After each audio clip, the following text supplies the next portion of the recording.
Hello, everyone, and thanks for joining us for Backyard Farmer. I'm Kim Todd, and we're glad you could join us for another hour of answering your gardening questions. Joining me on the panel tonight, we have extension experts from Nebraska Extension.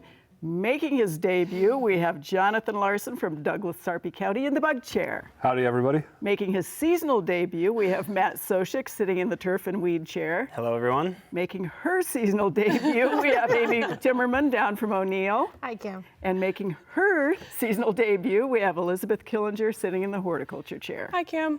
You know, if you have a gardening question, you can just dial 402-472-1212 if you live in Lincoln.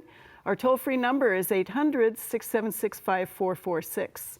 We also take your questions or your pictures via email at byf@unl.edu. Please tell us as much information as you can, including where you live in the state. Don't forget to follow Backyard Farmer during the week on Facebook, Twitter, and watch our features and programs on YouTube.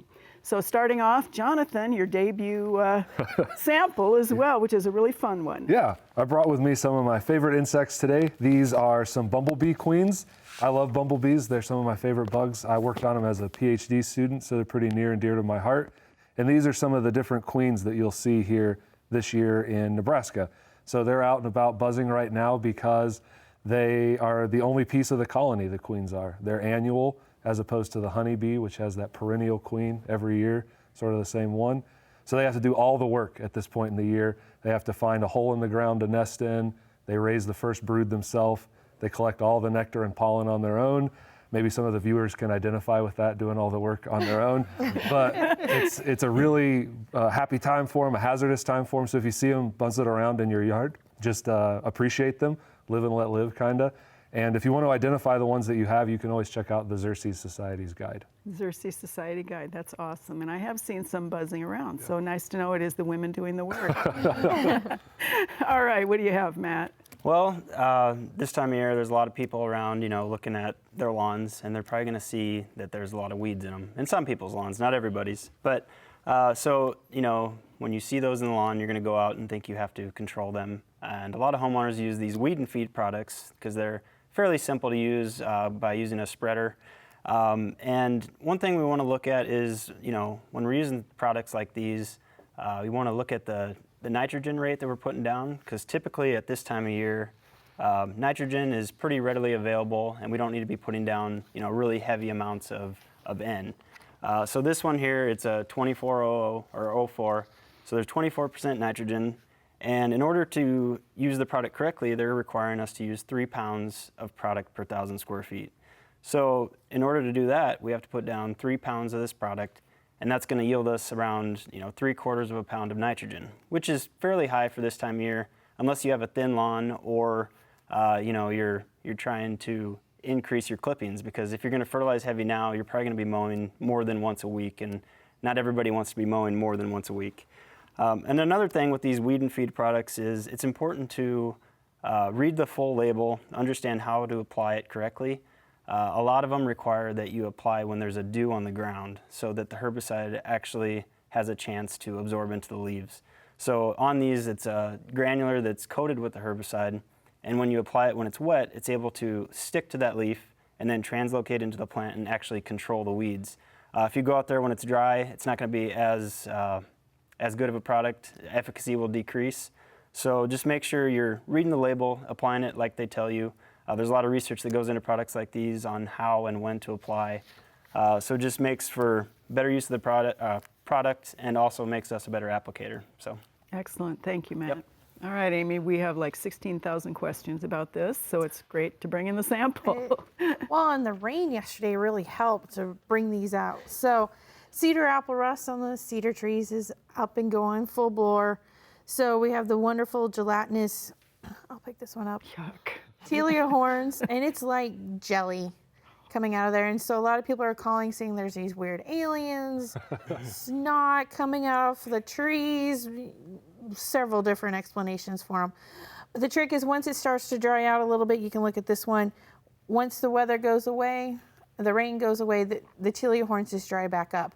But they will become gelatinous again if we get another rain event here in the next week or two. And by the sounds of it, we will see some more rain again next week.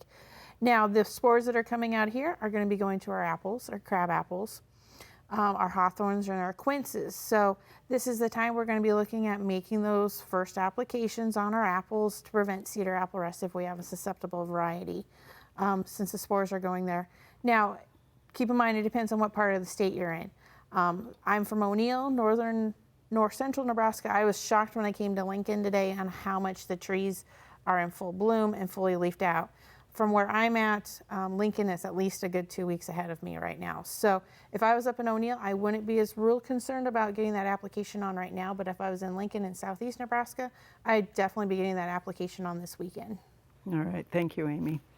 All right, Elizabeth, you went on a hunt and you found something pretty. Yes, we went on a hunt. Today I got a chance to go to some of the nurseries here in Lincoln, which I'm from Grand Island, so it's always fun to see what other people have.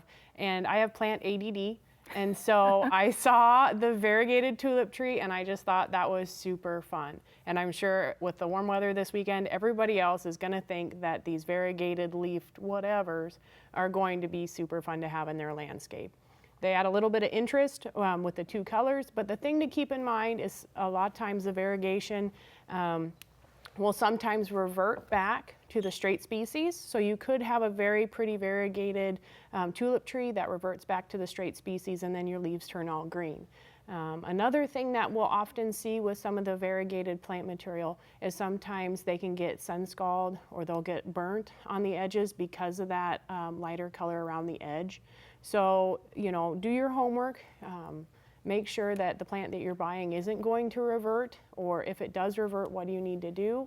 And then make sure that it's got adequate amount of moisture and you're not putting it in an area where you're gonna have a lot of reflected heat, like off of concrete or pavement, and then you don't have to worry quite so much about the sun scald issues. Excellent, thank you, Elizabeth.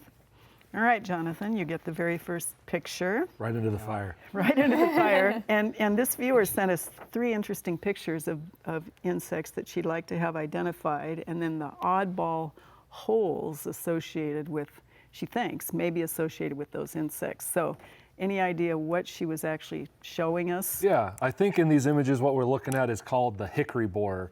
And this is a longhorn beetle, a pretty cool group of insects.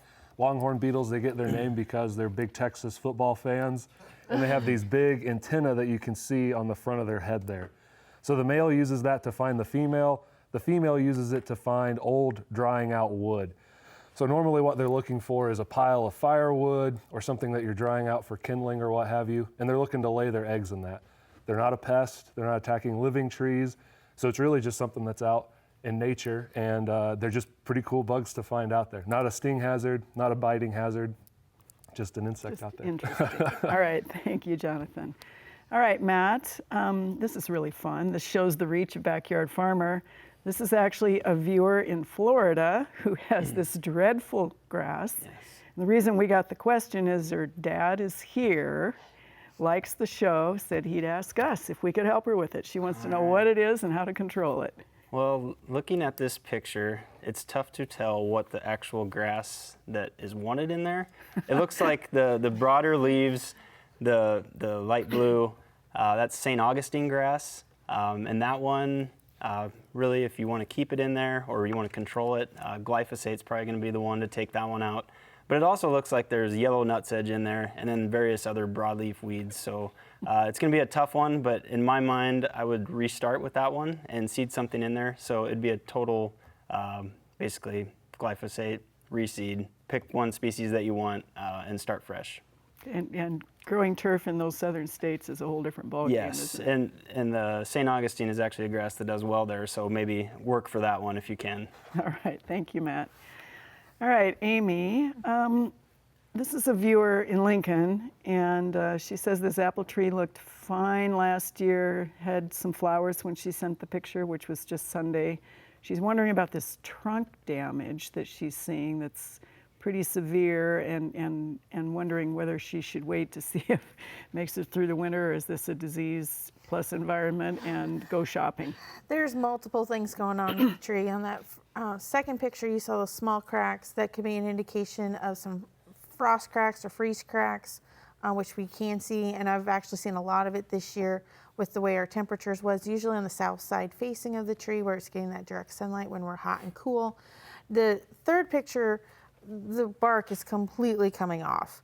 And closer examination, it looks like you probably have some type of canker going on, most likely fungal, could be a little bit of bacterial, actually could be a little bit of fire blight, canker development from last year. In all reality, likelihood of that tree surviving is very, very slim. With that bark coming off, we have to have that bark there because that's the living tissue. That's what's going to move the water and the nutrients in that tree. And once the bark's off, it's not going to be able to move anything. So, you know, you can enjoy the blossoms right now. It's a great time to start shopping and seeing what other people have, and enjoy it as long as it will survive. And it may be a tree that you don't replace until this fall. It may survive until then. So, but definitely be on the lookout for something new to replace it because likelihood of long-term survival is very slim. All right, thank you, Amy. As long as we're talking crab apples, Elizabeth, this is an Omaha viewer, has an old tree on its last legs, 3 to 4 years worth, suckers, shoots, and sprouts growing all over. She started cutting them off. They've multiplied. There's so many she can't keep them under control. They figure they're going to cut it down, and she's wondering whether they're going to have sprouting forever and ever and ever, and what to do about it. If it was just the sprouts on the bottom of the crabapple, there are some products that you can apply just for the suckers. Finale, sucker stopper, those don't translocate to the mother plant. Now, if you're going to cut it down, then you're looking at a glyphosate-like product, like Roundup, and you're going to want to cut the trunk and then spray it directly onto the trunk of the tree immediately after you cut that tree down, and try to spray it on as much of that green tissue of the suckers as possible. What Roundup does is it'll go down into the system and then you'll kill the root system that way. If you wait too long after you cut the tree down, what happens is that wound has an opportunity to seal over, and you're not gonna get the translocation that you want. Word of caution, there are some stump killers and things like that out there. If they contain the active ingredient picloram, it can move root to root. So that's why you want to use a product that contains glyphosate, so it breaks down when it gets to the soil. Excellent. Thank you, Elizabeth. Well, a few weeks ago, we were privileged to have students from the U.S. Green Building Council student chapter come out to the Backyard Farmer Garden. They helped us with a lot of our early spring chores. They also learned some valuable lessons about good landscape design.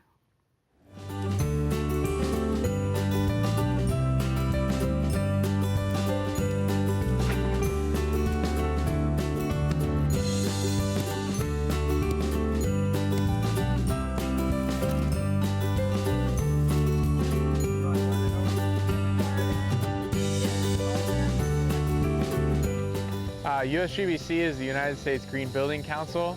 We're a student organization at UNL from the College of Architecture.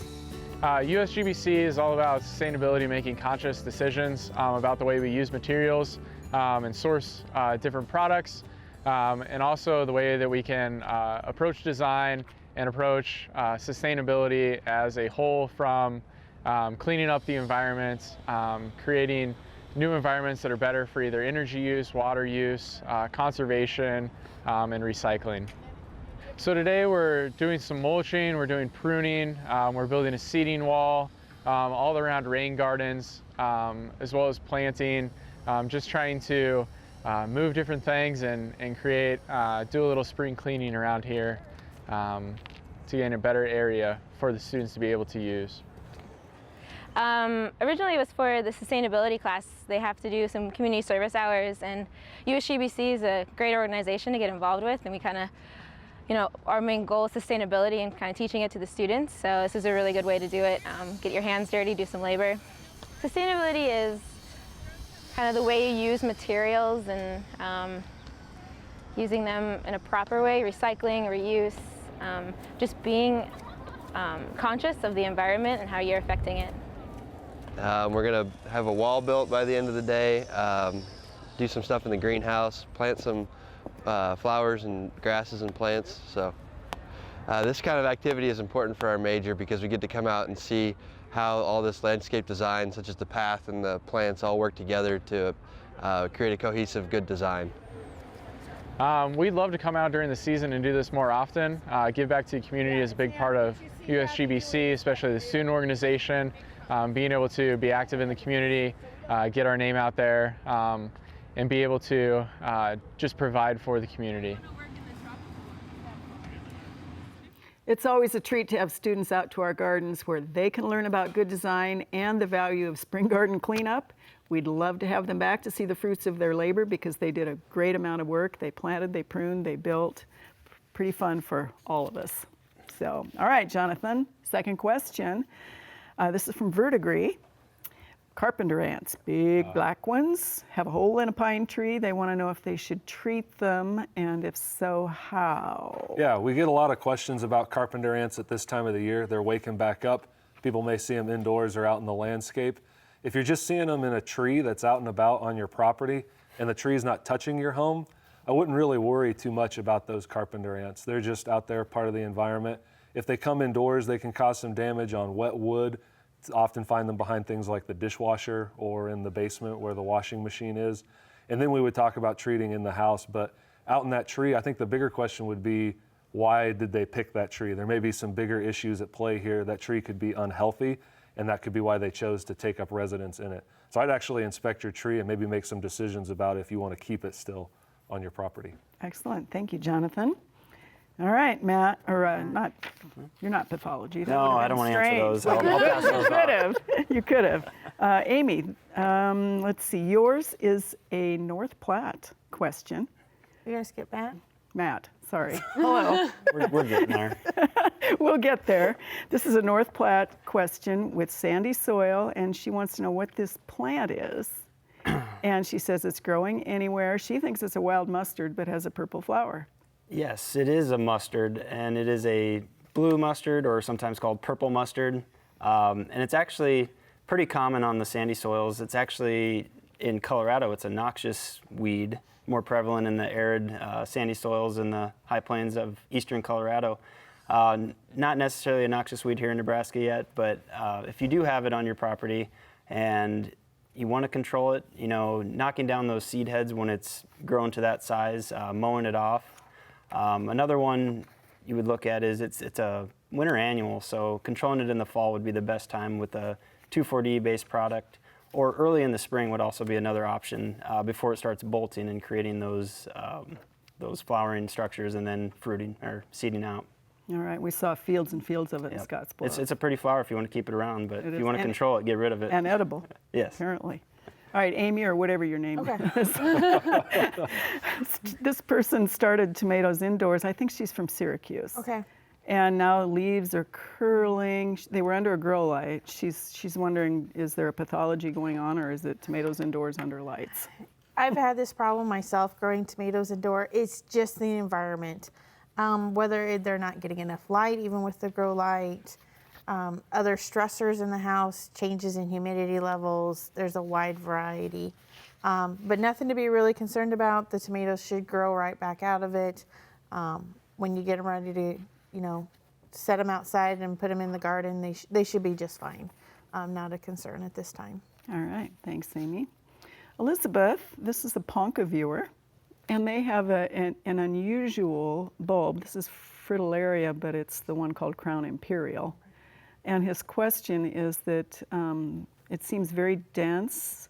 He wonders whether they can be divided, and if so, when. It's been there for years and years and years and years. With this type of plant, it's kind of one of those that's a little bit touchy and a little bit difficult to grow. You can move it, but we're looking at fall as being the time to do that, and you want to try to do it from the offshoots and on the sides, but wait until fall. I can't guarantee that you're going to have success if you try to move it, but it's worth a shot. All right, and then split and Do all that stuff. do all that Tease. do all that stuff. All right.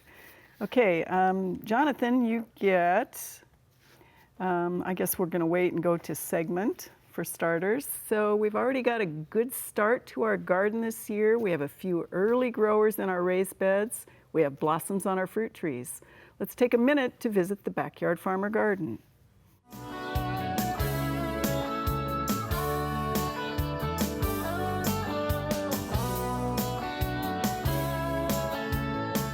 All Our master gardeners have planted a couple of crops in one of our raised beds that will tolerate these odd cold conditions, and they are doing just beautifully. We did the right thing in terms of putting in good soil and compost mix into these beds, and what you'll see is the radishes beginning to be pretty vigorous. They're a very early crop and they mature rapidly, and the peas are going to begin clinging to that trellis. So that'll really be a fun thing to look at in the backyard farmer garden. Our fruit trees that we planted last year with students have done absolutely beautifully. We did some pruning in one of the classes this spring. You'll notice the apples in full flower. Even our peach, which kind of got butchered a little bit, is doing just great. And the one that's the most interesting and intriguing to look at is a thing called a nectoplum, which is a cross between a nectarine and a plum, and it has this gorgeous, gorgeous sort of a dark purpley foliage. We're hoping that our pollinators are doing their duty. We're also hoping that we get a little bit of fruit this year, and as always in the backyard farmer garden, we are unlikely to do anything that involves anything other than IPM methods of managing the beasties.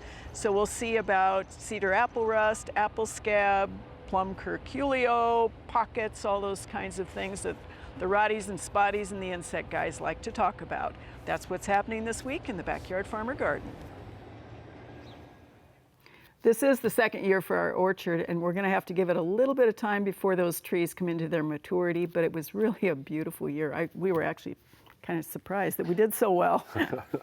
We shouldn't be. I shouldn't admit that. Okay, this is a great fun question for you, Jonathan. This is a young woman who was here during our state FFA convention. Oh, cool.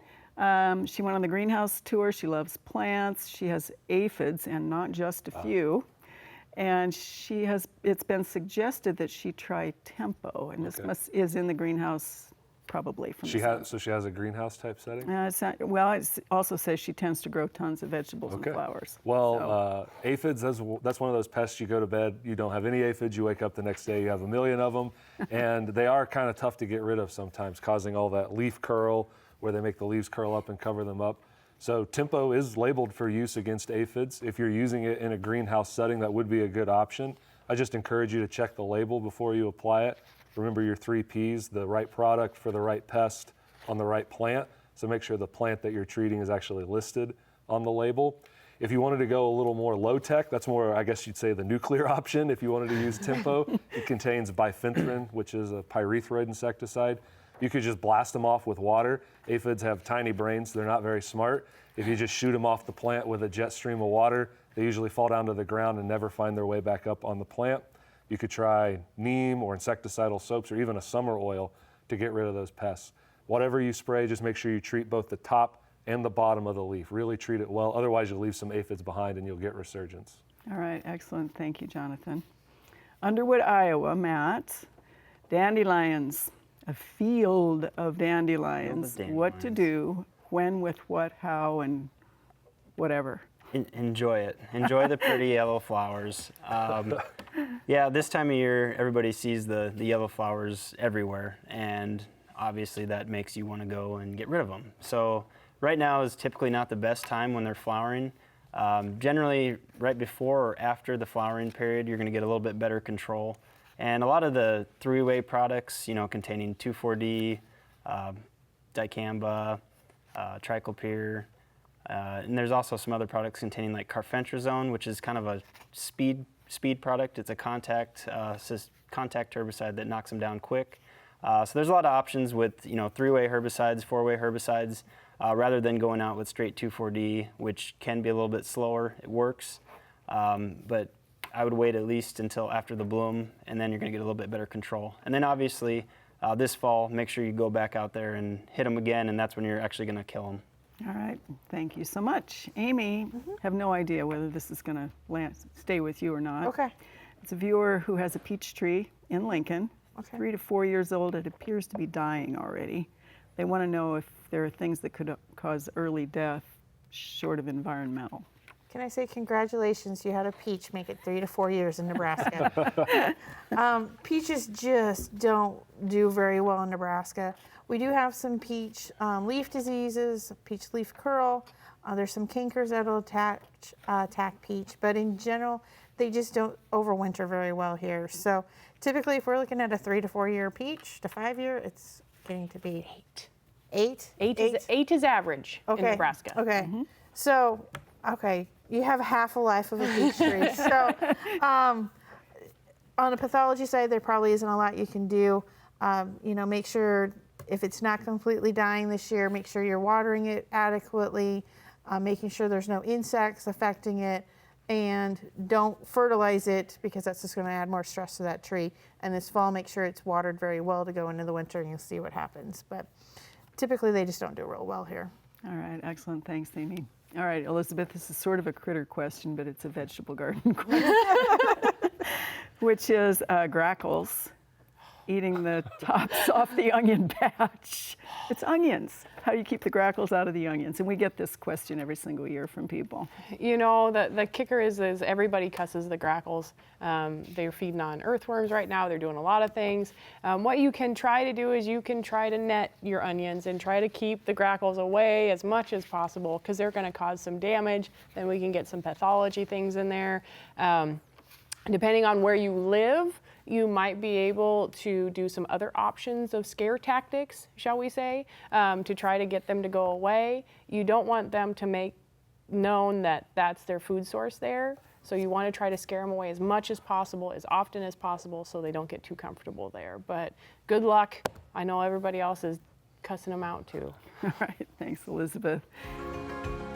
Welcome back to Backyard Farmer. Coming up later on the program, we'll be treated to a wonderful feature about how growing up on the farm surrounded by plants and gardens inspired a singer-songwriter.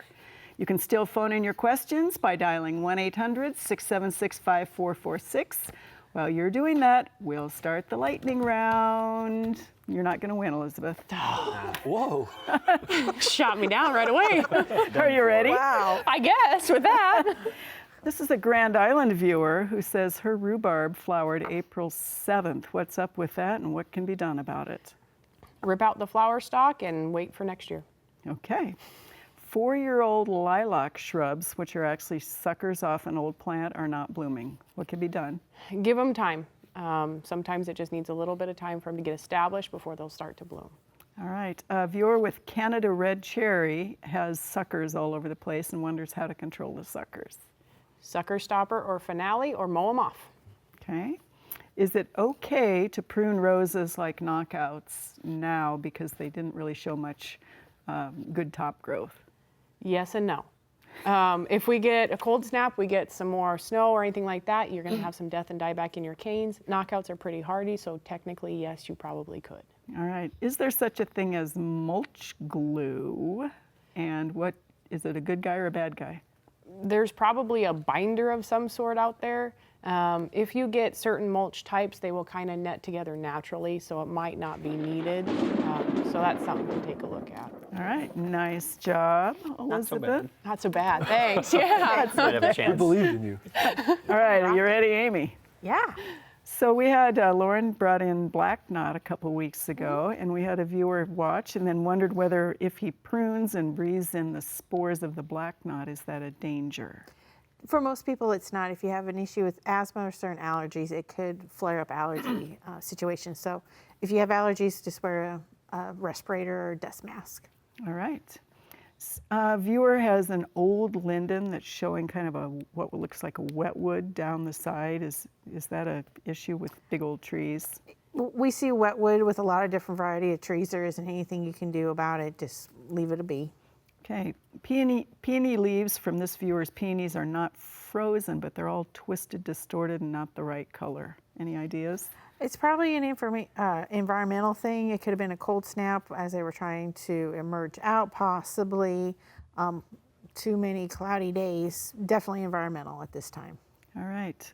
New growth froze on this particular viewer's Japanese tree lilac, and now there's a black spot at the stem where it froze. Does that mean everything past the black spot is toast? I would lean toward yes. Just wait and see at this point in time to see what actually happens. All right, nice job. Okay, Matt, you ready? Yep, ready to go. So we've talked about not doing too much N this time of year. We have a couple of people wanting to know whether they should add iron or something called ironite to their lawn to make it greener. Iron can make it green quick, but if you are, have a light green lawn all year round, you're probably low on your N. All right. What is the seeding window for buffalo grass in the Sydney area? In the Sydney area, I would say wait a while until probably May 15th or so. Start then when the soil temps get around that 60 degrees, and that'd be a good timing. All right. What is our mowing height recommendation this time of year? Stick with the mowing height that you're going to use the rest of the year. You don't have to lower it down or raise it. Just pick the mowing height you like. Generally, if you can go up a little bit, it's going to be better off throughout the year in the heat of the summer too.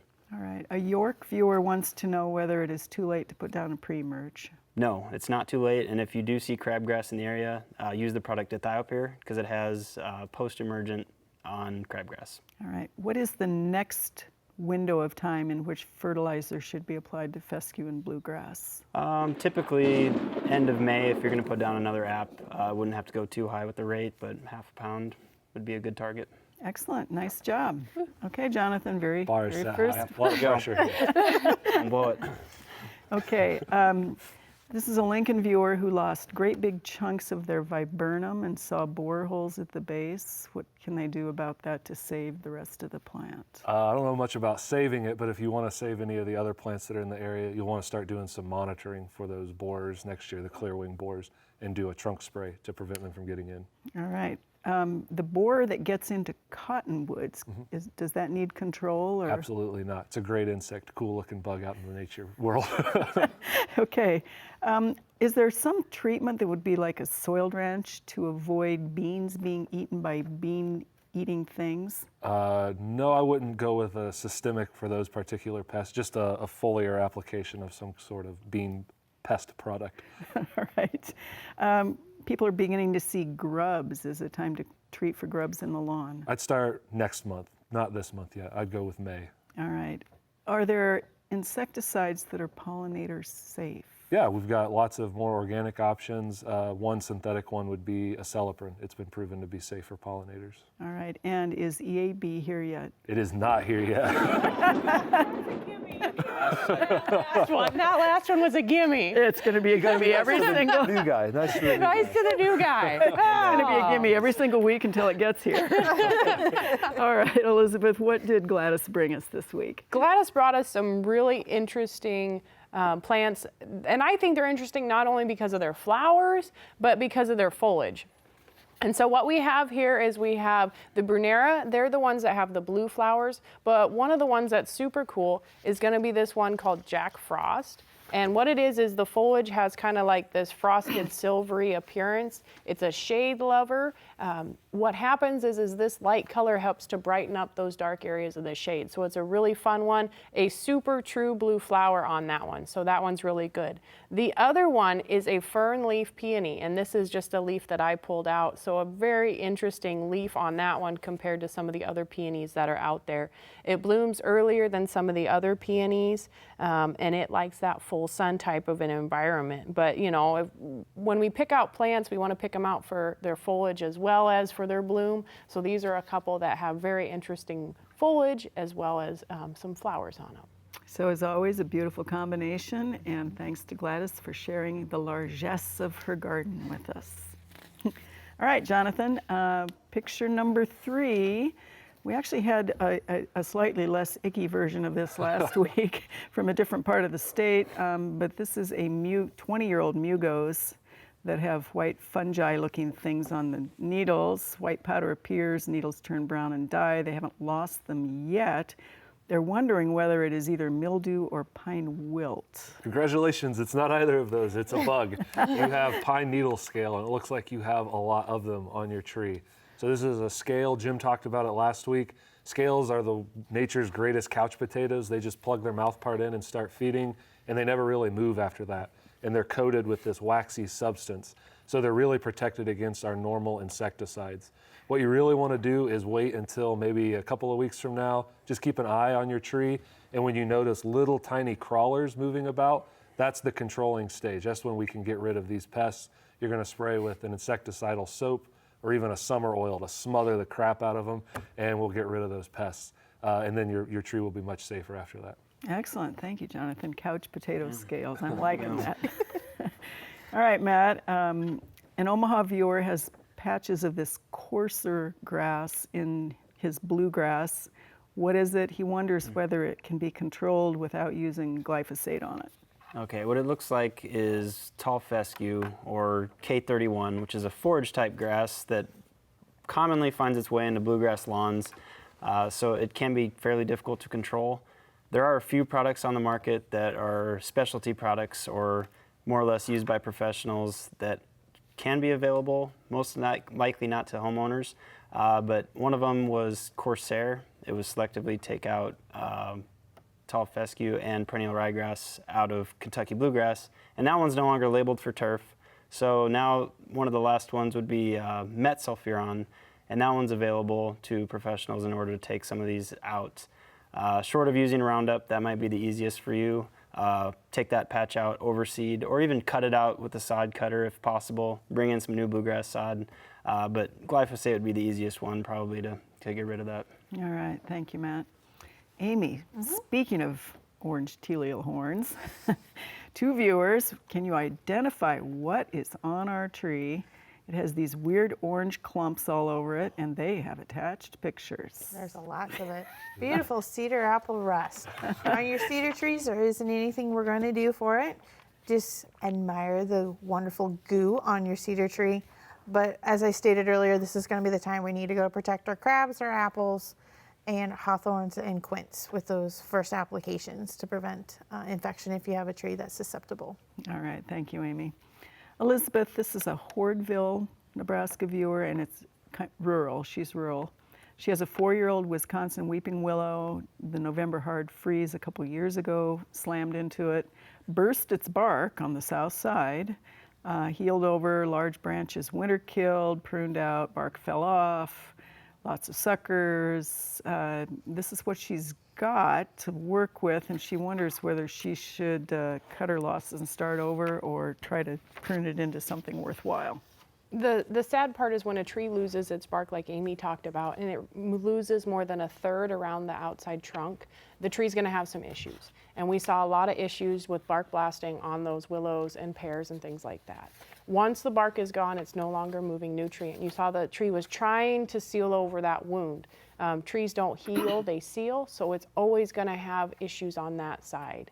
And so where more than 1/3 of the trunk is affected, and the size of the tree, your best bet might be to start over. Now, it being a willow, and it is suckering, you can try to keep some of those suckers. You could try to root your own because they do root very easily, but that mature tree is probably not going to be long-term, and you're going to think about replacements. All right, thank you, Elizabeth. Recently, singer-songwriter Susan Werner toured the state of Nebraska sharing songs from her album, Hayseed. In our second feature tonight, we had a chance to catch up with Susan to learn more about the music she wrote to celebrate life on the farm. The moon is going to work, and you can hear him if you're listening. But there's a little tune he's whistling. It is time to plant the stars.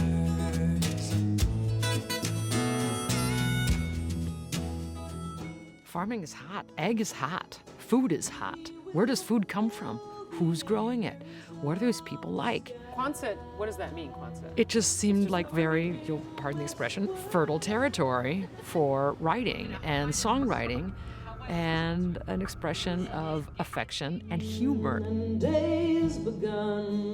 You may not think agriculture and music go together, but singer-songwriter Susan Werner has dedicated an entire album to celebrating a core of the Nebraska economy. I wanted to express some of that feeling in a song, that we are going to live and then pass away, but the soil is here, the landscape is here. Through a unique collaboration between the Lead Center and the University of Nebraska-Lincoln's Institute of Agriculture and Natural Resources, Susan released the album Hayseed to celebrate farms, farmers, and the people that love them.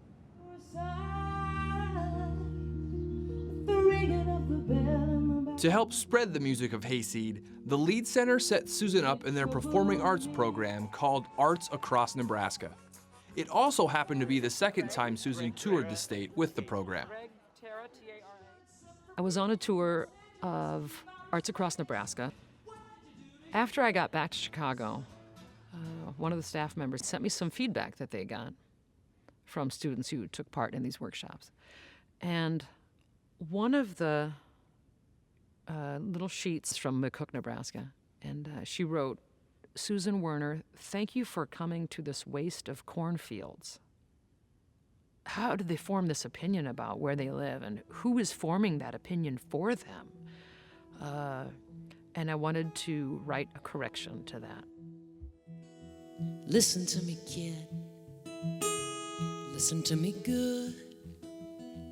Let me make myself understood.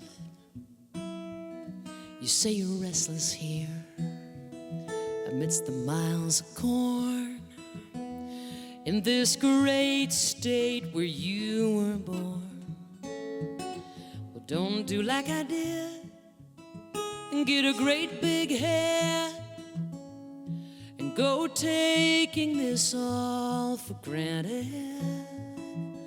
Listen to me, kid, there's something to be said for blooming where you are planted.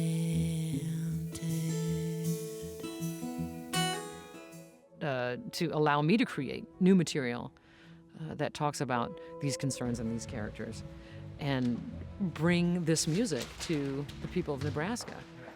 It takes a lot of imagination to create something like this, and I've been lucky to be a part of it.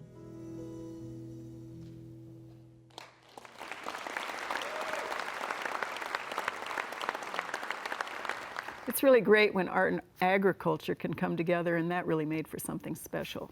Cool voice, and we ought to celebrate what we do here. Very good. Very good. All right. Ants, not in the pants, but in mounds all over, all over everything. And actually, this is a small ant mound compared to some of the ones people have been sending us pictures of. What's up with that? So ant mounds, they're pretty common at this time of the year. The ants are rebuilding. They're master architects, right? They're going out and building up their new mounds. I would guess that this is a field ant colony, and it is a smaller version of some of their bigger nests. In pastures, you can often see these get to be 2 feet wide, 2 feet tall. They're pretty big. These ants, they're harmless for the most part. If they start to come indoors, we could talk about control, but out in the landscape, what's Fred say? Nature's wondrous pageantry. These are just beneficial predators that are out there. You really want ants in the landscape because they offer up free pest control services. They eat 20 to 25% of your grubs, 30 to 60% of your caterpillars, all different kinds of pests. So unless they're in your house, I say live and let live, and just have those out in the landscape eating those bugs for free for you. Excellent. So you shouldn't take a stick and... I wouldn't. What if you step on their mound? If you step on it, well, would you like it if somebody stepped on your house? Wonderful. Thank you, Jonathan. Okay, Matt, tiny little blue flower, and it's not our usual henbit tiny blue flower. This is a different one. She wants to know the weed ID and control on this particular little guy. Okay, this little guy, it's pretty small as you can tell by the fork, is field speedwell. It's a common annual this time of year. It germinates pretty early with soil temperatures being fairly cool. And it can spread pretty rapidly. It's pretty easy to control by pulling. It doesn't have a very good root system. Any type of mechanical or tillage gets rid of it. And if not, treating early in the spring with a pre-emergent such as Gallery, which is isoxaben, that can help take care of it before it happens. And then if you're looking to control it now with broadleaf herbicide, there's no one good one that works, but a combination of 2 or 3 different products such as Mecoprop, 2,4-D, dicamba. Some of those, in combination as a 3-way work a lot better than one product alone. All right. It's kind of hard to pull out of the lawn, but yeah, if it's in your landscape beds, it's easy to pull out. Yeah, yeah. All right, Amy, our first clematis or clematis question. This particular person says this happens every single year. It's up, it's great, it's growing, and then it's chartreuse. I actually had to do a little bit of research on this one. Of course, I automatically went that it's a nutrient deficiency, but I actually went into the literature a little bit to determine what nutrient it actually is. And from some information from Oregon State, it's magnesium deficiency. From some of the studies that they've done, because the coloration isn't quite right for nitrogen, because usually we see that in the newer leaves, not the older leaves like that. So add a little bit of fertilizer, make sure it has some magnesium in it, and it should help. Whether it's going to green completely back up, hard to say, but right now it's a magnesium deficiency. So perhaps you should get a soil sample in that area Yeah, too. if that'd he's probably never be a done it. great Yeah. idea. Awesome, thanks Amy. So a shout out to our Iowa viewers, since I'm an Iowegian. This is a Henderson viewer, Elizabeth, 80-foot tall old sycamore. And they did say this just kind of started happening last year. So this big monster oddity in the trunk. What I think of when I first look at this is I'm thinking more towards the lightning as being a possibility. Lightning hitting the tree, coming down the side and possibly blasting that side out. As to how much damage is done, it's just going to be wait and see. That tree could try to seal over those wounds on there. You want to look up in the canopy of the tree. You want to make sure that the leaves are about the same size that they're supposed to be. You know, with a sycamore, they're supposed to be fairly good sized leaves. You want to make sure it has the same number as what it's normally supposed to have. If it's thinner than normal, especially on that side where that damage is, that's kind of a red flag that there's some issues on that side. We see carpenter ants. That's usually your indication that there's dead and decaying wood in there. So there's a lot of things that could be going on. Leave it open to the environment. No need to paint or tar, and just wait and see what happens with that plant. And 80 is old. Yes. For a sycamore. It is old.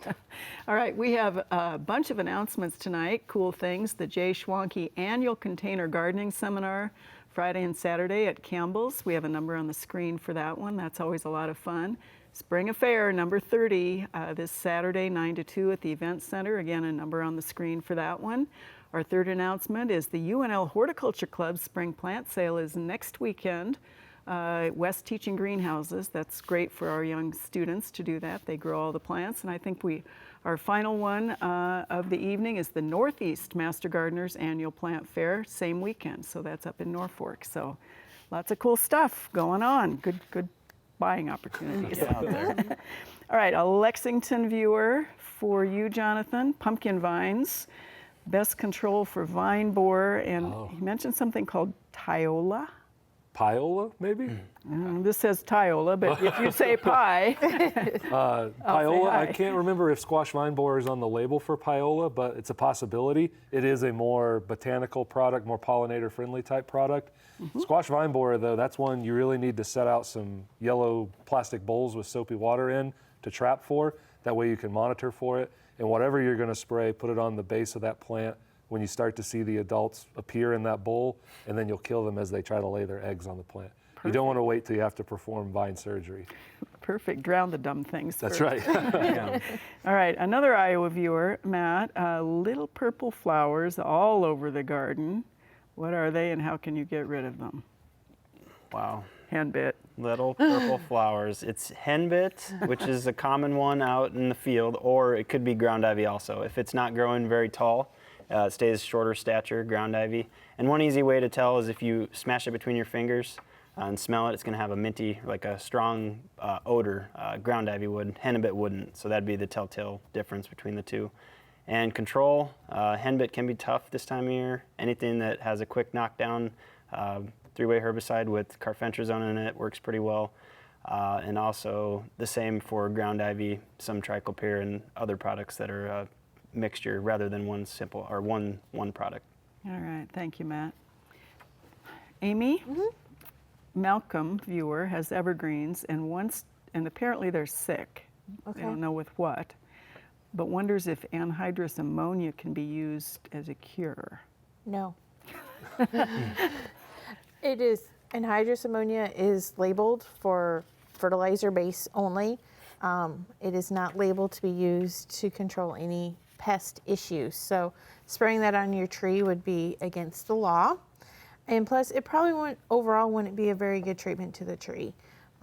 Anhydrous ammonia can be cold cold. So you could do some cold shock to your tree when you're doing that. So if you're having some issues with your trees, most likely we're going to be looking at a fungicide application for the type of tip blight that you're dealing with. But identification of which tip blight is going to be critical for the timing of that application. And once you have it identified, you're most likely going to use a copper-based product and have to apply to the whole tree until drip.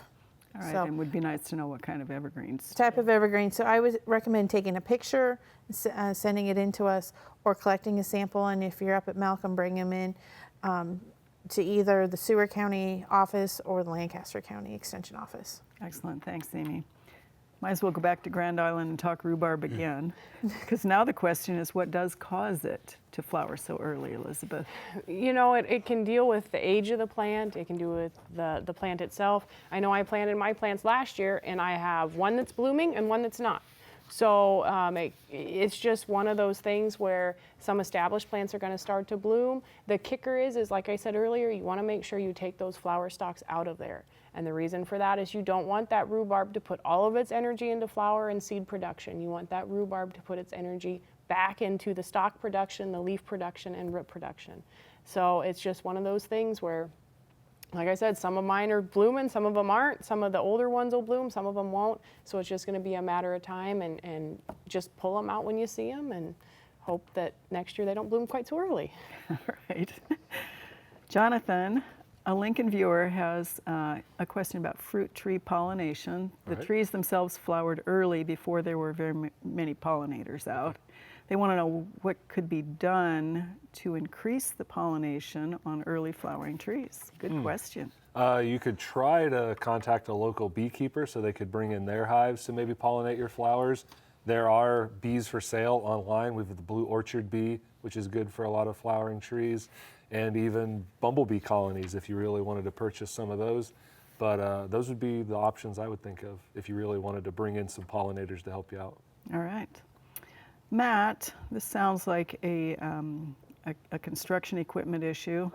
The lawn got gouged. They put some seed over it when they were finished. This is last summer. Now a third of it has the thick, tough bladed grass in clumps. And again, it's the same question. How do you get rid of it without killing everything? Yeah, it's tough. There's some, like I said, there's some specialty products out there that are available to control tall fescue out of bluegrass, done by professionals. Otherwise, the simplest method is Roundup. And if you do let it grow taller, you can actually wick apply Roundup on, so you're not spraying it and killing all the bluegrass surrounding that or the other species that you want. So that's another way. And then go in and reseed or let the bluegrass fill in if it's small enough spots. All right, thank you, Matt. We've talked about cedar apple rust, and we have a viewer who says she had 4 of them covered by it. She used Miracle Grow and watered with concentrated water, and the rust was gone. Have we heard of that? I've never heard of that. The question I would have if it was on the cedar trees or on the apple trees themselves. If it's the cedar trees, the telea horns are still there. Maybe it helped dry them up faster, possibly, but they still release their spores and they're still out in the environment and going to infect. The likelihood of it eliminating cedar apple rust on your apple tree is probably slim to none. It would still be there. The infection was already there, and it's alive inside the tissue, so you can't really kill it at that point. All right, thank you, Amy. Elizabeth, this is an orchard viewer. With grapes, they usually prune in the fall. They pruned in the spring this year, and they have not seen any growth yet. Is this an issue with grapes? You know, with grapes, we really want to prune early in the spring before we see that new growth, so that way it doesn't put all that energy into all those other canes that you don't need.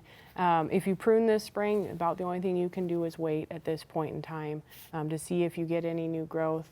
But like I said, ideally we want to try to prune early spring before we get that new growth that comes out, or just as it's starting to come out. All right, thanks, Elizabeth. All right, we have time for one quick question, Jonathan, and I'm going to ask the EAB question again, which is really we should not be doing anything yet. Is that I would correct? agree with that. It's not within the 15 miles of anywhere in Nebraska. I would not start paying for treatment quite yet. All right, we will tell all of you when it is time, we promise.